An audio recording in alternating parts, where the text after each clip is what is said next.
नमस्कार, आवाज समाचार में आपका स्वागत है। मैं हूं मनोज श्रीवास्तव। खबरों की शुरुआत करते हैं हेडलाइंस के साथ। फिर बढ़ा महंगाई का टेंशन। जनवरी में खुदरा महंगाई 5.72% से बढ़कर 6.52% हुई। खाने पीने की चीजों में तेज उछाल। शेयर बाजार में भारी उतार चढ़ाव में रिटेल निवेशकों के लिए हितों की सुरक्षा के लिए रेगुलेटरी मैकेनिज्म होगा मजबूत। सुप्रीम कोर्ट के सुझाव पर कमेटी बनाने के लिए सरकार तैयार। बजट सत्र का पहला चरण हंगामे के बीच खत्म। अदानी पर चर्चा के लिए अड़ा रहा विपक्ष। लोकसभा राज्यसभा 13 मार्च तक के लिए स्थगित। सुप्रीम कोर्ट के रिटायर्ड जज एस अब्दुल नजीर को आंध्र प्रदेश का राज्यपाल बनाने पर बीजेपी और विपक्षी पार्टियों के बीच संग्राम। विपक्ष का आरोप, न्यायपालिका का हो रहा है राजनीतिकरण। हफ्ते के पहले दिन बाजार में दबाव। मिड कैप और स्मॉल कैप में बिकवाली। आईटी, रियल्टी, बैंकिंग शेयरों में दबाव। सेंसेक्स 251 और निफ्टी 86 अंक गिरा। एशिया के सबसे बड़े एयर शो एरो इंडिया 2023 का प्रधानमंत्री मोदी ने किया उद्घाटन। एयरबस, बोइंग, दसॉ समेत 800 से ज्यादा कंपनियां शामिल। और महिला क्रिकेटर्स पर बरसा पैसा। स्मृति मंधाना को बंगलुरु ने 3 करोड़ 40 लाख में खरीदा। ऑस्ट्रेलिया की एशले गार्डनर पर गुजरात ने लगाए 3 करोड़ 20 लाख। हरमनप्रीत कौर के लिए मुंबई ने खर्च किए 1 करोड़ 80 लाख। उबर को सुप्रीम कोर्ट से मिली राहत। महाराष्ट्र में प्रोविजनल लाइसेंस पर दे सकती है सेवा। महाराष्ट्र सरकार जल्दी लाए कैब एग्रीगेटर पॉलिसी।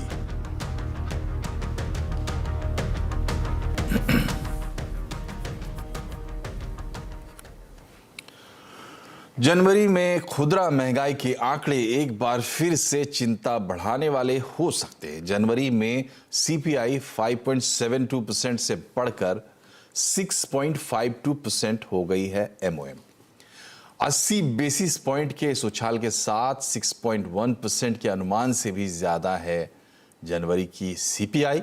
और जनवरी सीपीआई में बिजली, फ्यूल और कपड़ा, जूता, चप्पल छोड़कर बाकी ज्यादातर आइटम हेड्स में उछाल देखने को मिल रहा है।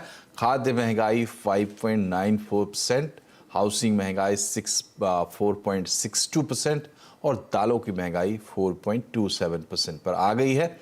लेकिन कोर महंगाई दिसंबर के स्तर 6.1% के पर ही कायम है।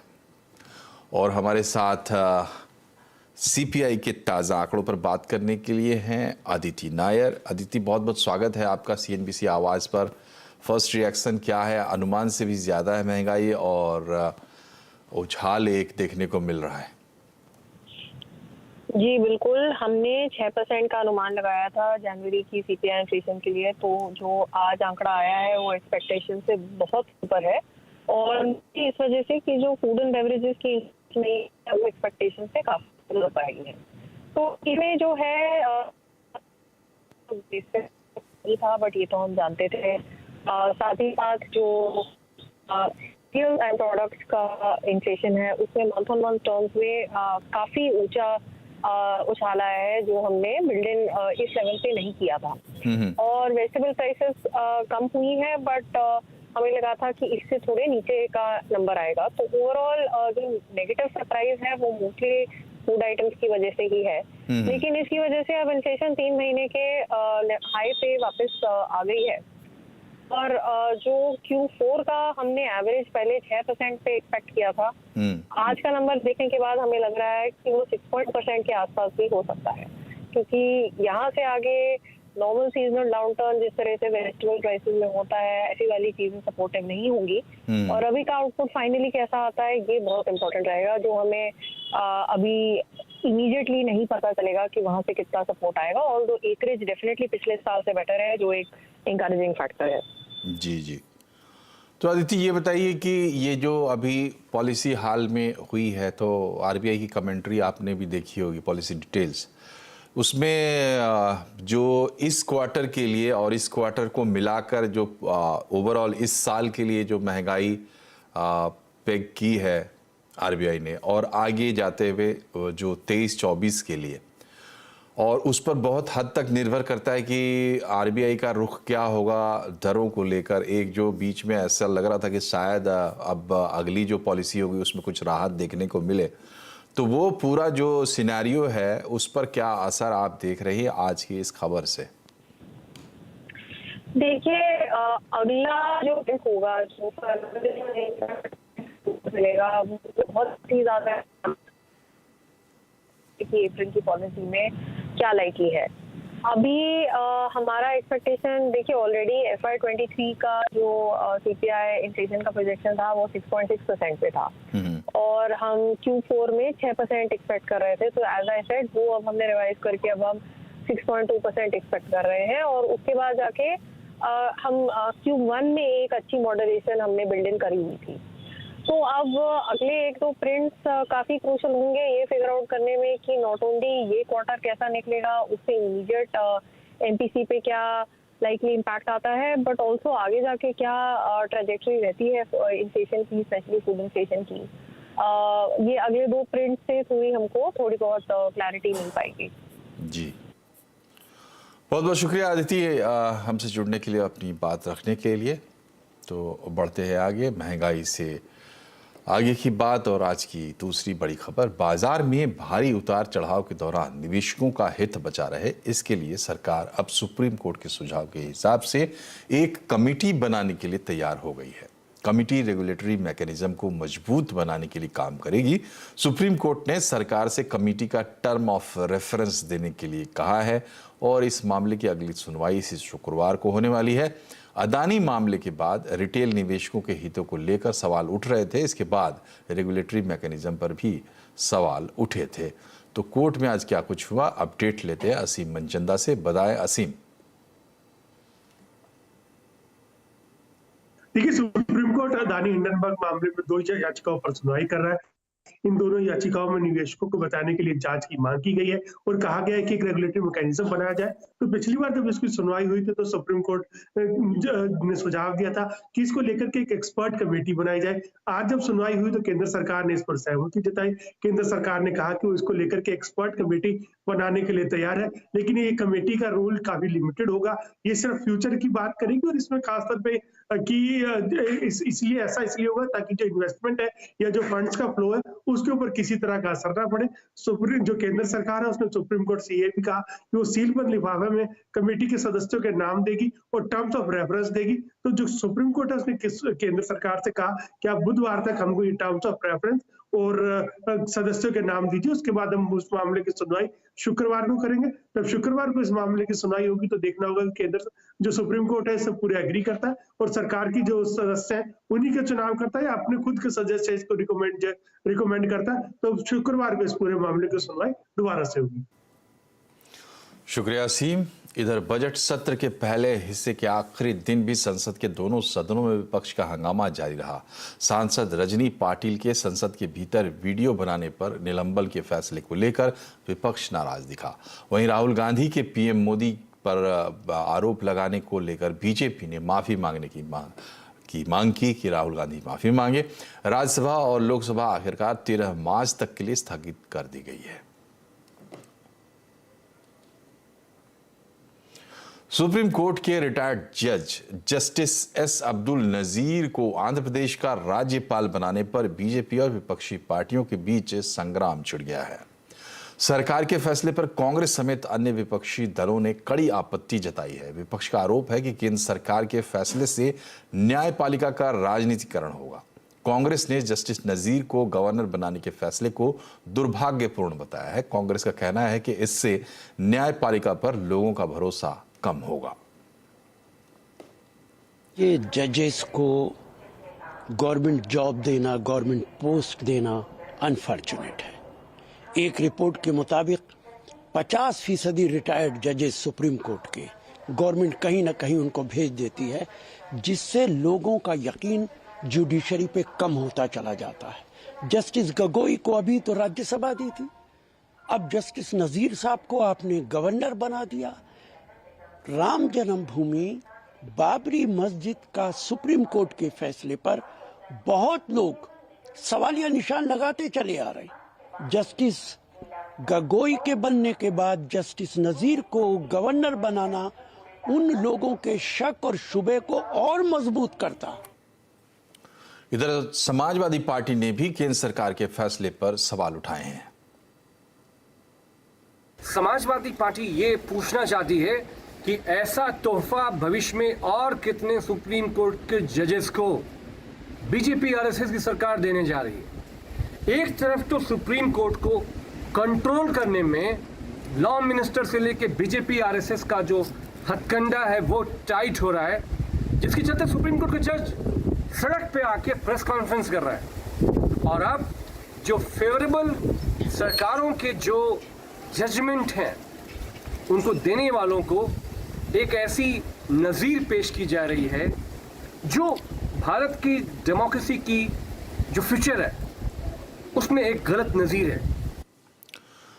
और बीजेपी विपक्ष के आरोपों पर पलटवार कर रही है। बीजेपी का कहना है कि नजीर को राज्यपाल बनाकर संविधान का कोई उल्लंघन नहीं हुआ है। और कहीं संविधान में लिखा है क्या कि कोई भी जज जो रिटायरमेंट के बाद वो गवर्नर नहीं बन सकता है? और कांग्रेस ने स्वयं फातिमा बीबी को, और वो जब रिटायर की सुप्रीम कोर्ट के जज के रूप में, तो उनको तमिलनाडु का गवर्नर जो अपॉइंट किया गया था। और इतना ही नहीं तो जस्टिस पी सतशिवम उनको भी नियुक्ति की गई थी। तो ऐसे अनेक उदाहरण आपको मिल जाएंगे कांग्रेस के ज़माने में जब रिटायर्ड जजेस को अपॉइंट किया गया है। तो इसलिए ये कोई नई बात नहीं है, कोई ऐसी बात नहीं है जो संविधान विरोधी हो या नियम विरोधी हो।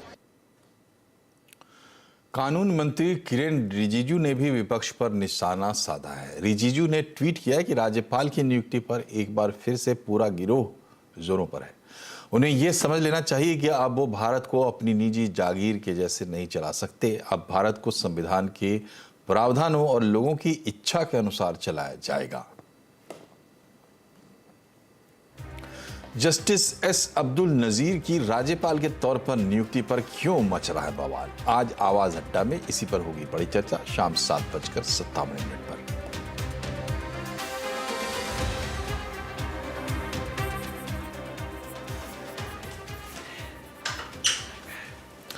अभी एक छोटा सा ब्रेक, लेकिन ब्रेक के बाद आपको ले चलेंगे एरो इंडिया 2023 में बेंगलुरु। बने रहिए हमारे साथ।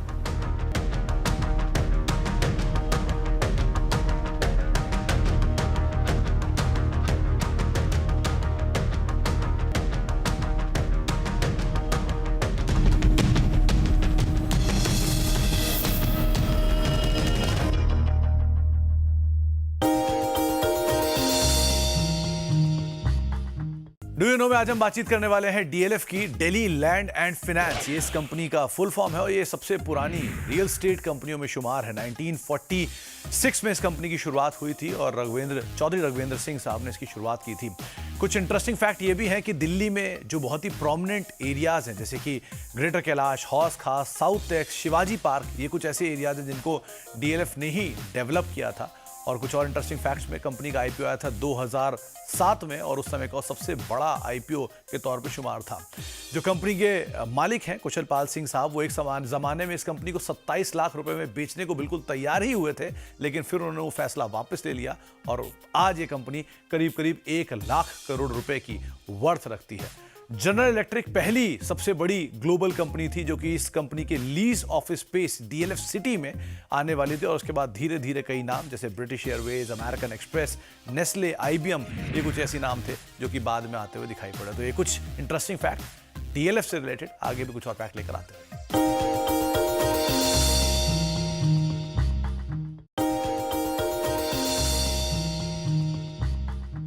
डू यू नो में आज हम बातचीत करेंगे एक मेगा फुटवेयर कंपनी के बारे में, यानी कि बाटा के बारे में। बहुत ही इंटरेस्टिंग फैक्ट ये है कि ज़्यादातर लोग ये बात जानते हैं कि बाटा शायद इंडियन ब्रांड है, लेकिन एक्चुअल में वो इंडियन ब्रांड नहीं है। वो एक चेकोस्लोवाकिया बेस्ड।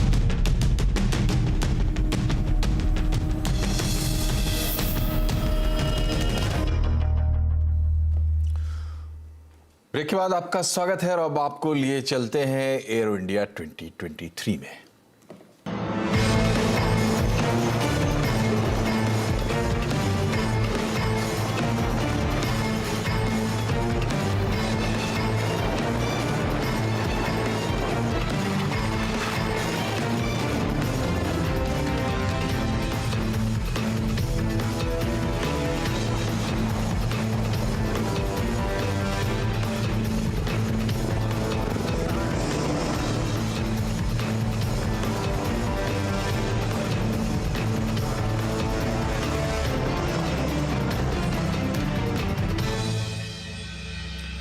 बेंगलुरु में एशिया का सबसे बड़ा एयर शो आज से शुरू हो गया। इसका उद्घाटन प्रधानमंत्री नरेंद्र मोदी ने किया। एरो इंडिया में इस बार दुनिया के 100 से ज्यादा देश हिस्सा ले रहे हैं। इसके अलावा यहां 32 देशों के रक्षा मंत्री और 29 देशों के वायुसेना प्रमुख भी जुटे हुए हैं। 5 दिनों तक चलने वाले इस शो में 809 कंपनियां अपने एरोस्पेस और रक्षा क्षमताओं का प्रदर्शन करेंगी। यहाँ Airbus, Boeing, Dassault aviation, Lockheed Martin, BrahMos aerospace, army aviation, Hindustan aeronautics limited जैसी कंपनियों पर सबकी नजर है। प्रधानमंत्री मोदी ने आज अपने संबोधन में कहा कि एरो इंडिया भारत की बढ़ती क्षमताओं का एक उदाहरण है। ये एरो इंडिया केवल शो नहीं, भारत की ताकत है। बेंगलुरु का आसमान आज नए भारत के सामर्थ्य का साक्षी बन रहा है। बेंगलुरु का आसमान आज इस बात की गवाही दे रहा है कि नई ऊंचाई नए भारत की सच्चाई है। आज देश नई ऊंचाइयों को छू भी रहा है और उन्हें पार भी कर रहा है। साथियों, एरो इंडिया का ये आयोजन भारत के बढ़ते हुए सामर्थ्य का उदाहरण है। एरो इंडिया का ये आयोजन आज नए भारत की नई अप्रोच को भी रिफ्लेक्ट करता है। दुनिया की डिफेंस कंपनियों के लिए भारत केवल एक मार्केट ही नहीं है, भारत आज एक पोटेंशियल डिफेंस पार्टनर भी है।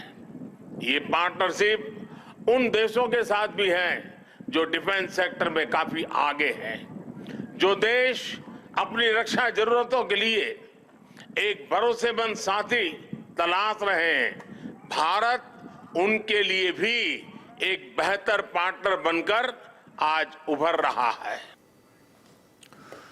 त्रिपुरा में 60 विधानसभा सीटों पर होने वाले चुनाव के बीच प्रधानमंत्री नरेंद्र मोदी आज त्रिपुरा के अगरतला में चुनावी रैली को संबोधित करने पहुंचे। स्वामी विवेकानंद मैदान में भारी जनसमूह उमड़ा हुआ था। रैली को संबोधित करते हुए उन्होंने कहा कि वामपंथियों ने त्रिपुरा का विनाश कर दिया था, मगर हमने त्रिपुरा में शांति और कानून का शासन स्थापित किया। आज त्रिपुरा विकास की पटरी पर लौट आया है। त्रिपुरा के लोगों ने रेड सिग्नल हटाकर डबल इंजन सरकार चुनी है। सरकारी दफ्तरों पर काडर का कब्जा, पुलिस थानों पर काडर का कब्जा, व्यापार कारोबार पर काडर का कब्जा। वामपंथियों ने त्रिपुरा के लोगों को अपना गुलाम समझ लिया था। वो अपने आप को बादशाह मानते थे। कमाई हो या फिर सुनवाई, रेड सिग्नल ही त्रिपुरा का दुर्भाग्य बन गया था। और अब बात करते हैं बाजार की। कारोबारी हफ्ते का पहला दिन और आज बाजार में दबाव देखने को मिला। मिड कैप, स्मॉल कैप शेयरों में बिकवाली का दौर रहा। सेंसेक्स 251 पॉइंट गिरकर 60,432 पर बंद हुआ। वहीं निफ्टी 86 पॉइंट गिरकर 17,771 पर बंद हुआ। पीएसई, एफएमसीजी इंडेक्स हल्की बढ़त पर बंद हुए।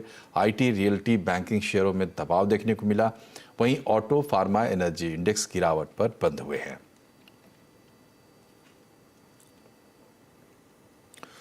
गुजरात सरकार ने हाल ही में जंत्री यानी कि सर्किल रेट बढ़ाने का फैसला किया था और 15 अप्रैल से ये डबल हो जाएंगे। इसके चलते गुजरात में प्रॉपर्टी के दाम 25% तक बढ़ सकते हैं। रियल एस्टेट सेक्टर को इससे बड़ी परेशानी की आशंका सता रही है। देखिए केतन जोशी की ये रिपोर्ट।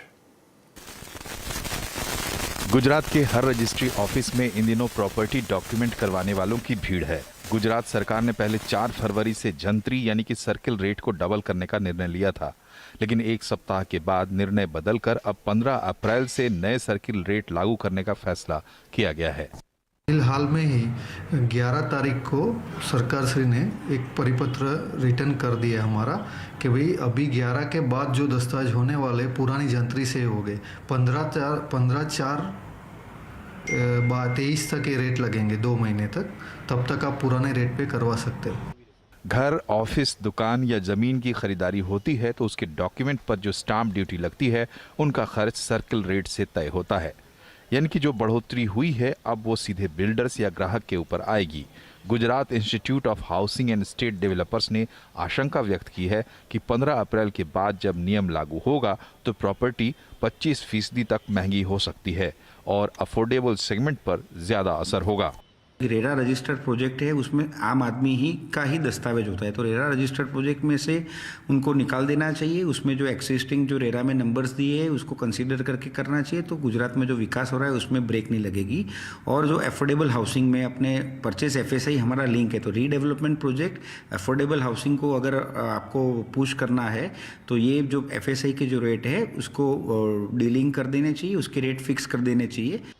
जहां रिच एरिया है वहां और मिडिल क्लास इलाके में एक समान सर्किल रेट लागू होगा, इससे भी मुश्किलें हो सकती हैं।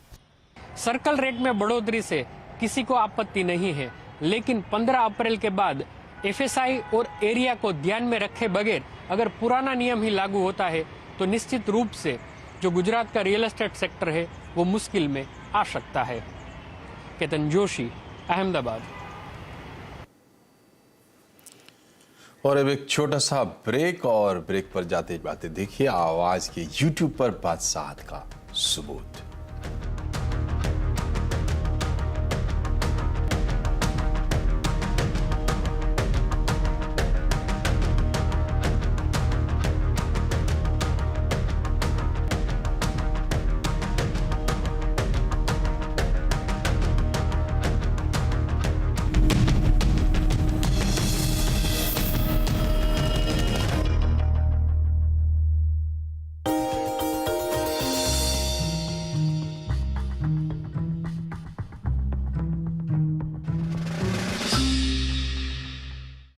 आज हम बातचीत करने वाले हैं पेंट स्पेस की मेगा कंपनी बर्जर पेंट्स के बारे में। दरअसल बर्जर पेंट्स से जुड़े हुए कई सारे इंटरेस्टिंग फैक्ट हैं, लेकिन सबसे इंटरेस्टिंग फैक्ट पहले तो इस कंपनी के नाम के साथ ही शुरुआत करते हैं, जहां पर इस कंपनी का जो नाम है वो कंपनी के एक्चुअल ओनर लुइस बर्जर के नाम पर रखा गया था। 262 साल पहले इस कंपनी की शुरुआत हुई थी और ये कंपनी जर्मनी से शुरू हुई थी और धीरे धीरे मल्टीपल एक्विजिशंस और मर्जर्स के थ्रू होते होते यहाँ तक की स्थिति में पहुंची है। इसके अलावा कुछ इंटरेस्टिंग फैक्ट में ये भी है कि ये दुनिया की 14वीं सबसे बड़ी पेंट कंपनी है, एशिया की 4थी सबसे बड़ी पेंट कंपनी है और भारत की दूसरी सबसे बड़ी पेंट कंपनी के तौर पर शुमार है और करीब करीब 15 से लेकर 20% के आसपास का मार्केट शेयर अपने स्पेस के अंदर कमांड करती है। हालांकि जो लीडर है उसका हाफ मार्केट शेयर है, लेकिन फिर भी कंपनी का एक स्ट्रॉन्ग मार्केट शेयर अभी भी कमांड करती है। बर्जर पेंट्स इंडिया में करीब करीब 99 साल पहले से कामकाज कर रही है और एक इंटरेस्टिंग पार्ट ये भी है कि 99 साल पहले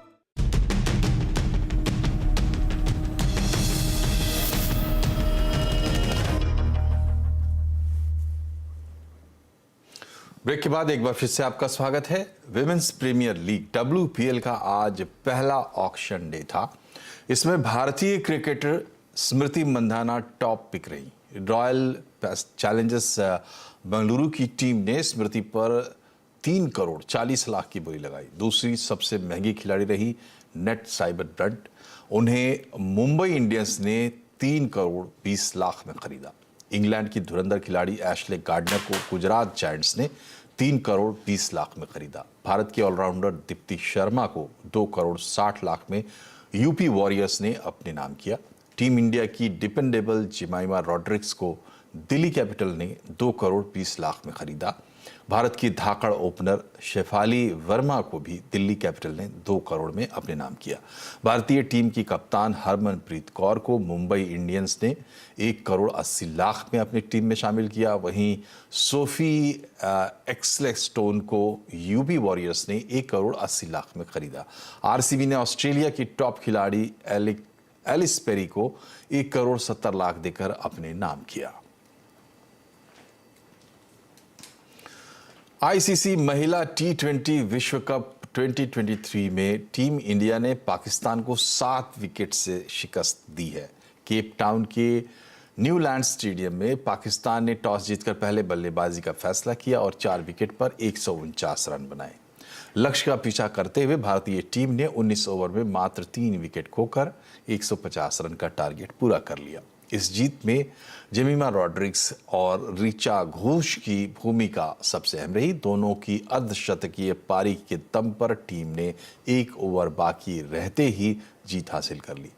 इसके अलावा स्टार बल्लेबाज शेफाली वर्मा ने भी 33 रनों की शानदार पारी खेली। वहीं राधा यादव और नसरा संधू ने 2-2 विकेट हासिल किए और टीम को जीत दिलाई।